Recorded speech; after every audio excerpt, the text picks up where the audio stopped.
L'application L'entraînement du footballeur est désormais disponible gratuitement. La séance du jour a pour thème la technique de balle ainsi que la prise d'information. Les deux iront de pair car une bonne technique sans prise d'information ne sera pas suffisant pour le haut niveau et une prise d'information sans justesse technique ne permettra pas d'atteindre la bonne passe ou le bon dribble par exemple. Je présenterai 4 exercices à réaliser seul, puis 3 exercices avec couleur qui peuvent nécessiter un coéquipier.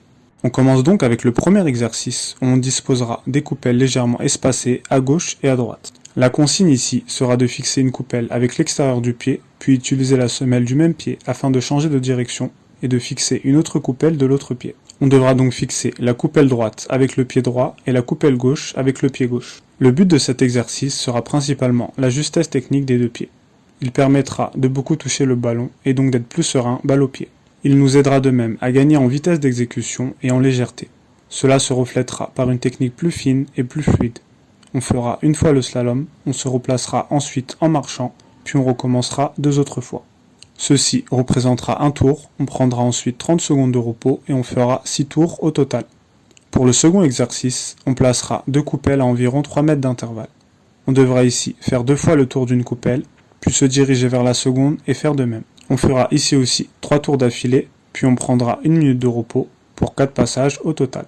On a ici un exercice qui travaillera beaucoup le fait de tourner sur soi-même avec le ballon. C'est une situation qu'on peut retrouver parfois en match et qui demande d'être maîtrisée. En effet, pour être un technicien complet, il faut pouvoir maîtriser le ballon dans toutes les situations. On mettra bien entendu le maximum d'intensité possible sur ces différents passages, tout en privilégiant la qualité d'exécution. On fera en sorte de même de lever la tête autant que possible durant l'exercice. On passe ensuite au troisième exercice où on travaillera idéalement dans la surface de réparation ou proche des buts. La consigne sera d'effectuer 3 slaloms en forme de 8 puis de finir sur une frappe.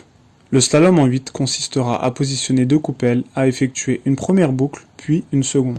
À ce moment de la séance, on sera déjà bien préparé techniquement et on pourra se permettre de lever un peu plus la tête. À la sortie du dernier slalom, on finira par une frappe au but. Cet exercice sera vraiment intéressant pour améliorer sa maîtrise globale de l'intérieur et l'extérieur du pied.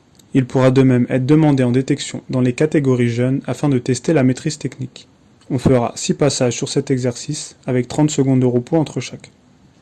Pour le quatrième exercice, on positionnera 4 coupelles alignées, puis 2 autres coupelles un peu plus éloignées de chaque côté.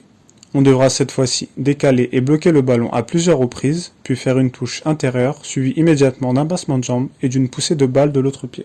On enchaînera de nouveau avec le fait de décaler et bloquer le ballon, puis reproduire le geste technique de l'autre pied et ainsi de suite. On fera l'exercice sur 1 minute, on prendra ensuite 30 secondes de repos et on fera 5 autres passages. Cet exercice sera un peu plus difficile techniquement et demandera une bonne motricité.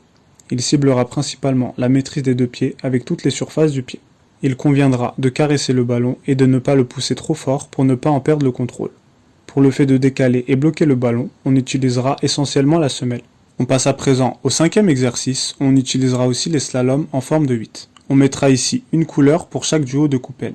Le joueur qui travaille sera en conduite de balle et à l'annonce d'une couleur, il devra réaliser le slalom en question. Cet exercice, en plus de la technique, travaillera le fait de lever la tête et de même d'assimiler l'emplacement de plusieurs couleurs. Le fait d'ajouter une charge mentale nous pousse à moins penser à nos pieds et donc à jouer instinctivement. Si je peux jouer sans penser à mes jambes, j'ai toute ma tête pour prendre les meilleures décisions possibles. Si on s'entraîne seul, on peut tout de même faire l'exercice en ayant la tête levée et en alternant entre les différents slaloms. On travaillera sur environ 1 minute, on prendra ensuite 30 secondes de repos et on fera 5 passages. On passe ensuite au sixième exercice qui va toujours concerner la prise d'information avec cette fois-ci les contrôles orientés. On placera des coupelles de couleurs différentes assez éloignées les unes des autres. Le joueur recevra donc le ballon avec une couleur à fixer. Il devra donc réagir rapidement et contrôler directement vers la coupelle en question. Il passera le ballon et se rendra de nouveau disponible. Il devra constamment situer les couleurs et prendre régulièrement l'information. Cet exercice nous aidera à contrôler plus sereinement un match et à pouvoir orienter son corps dans toutes les directions. On travaillera sur 1 minute, on prendra 20 secondes de repos et on fera 5 passages. Enfin, le septième et dernier exercice qui sera assez similaire dans la forme. On aura cette fois-ci les 4 coupelles plus rapprochées sous forme de carré.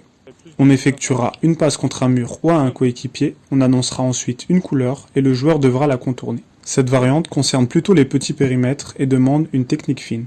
Elle demande de même au joueur d'être attentif et de prendre régulièrement l'information. On fera ici aussi 1 minute de travail pour 20 secondes de repos et 5 passages. On a donc ici une séance complète qui est préférable de faire à 2 mais qui peut être adaptée individuellement.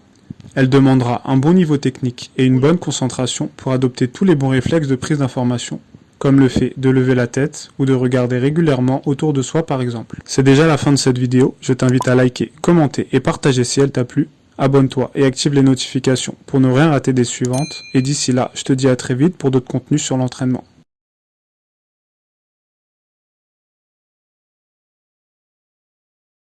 Donc voilà, je recommande ce livre pour les footballeurs. Karim Tarwat.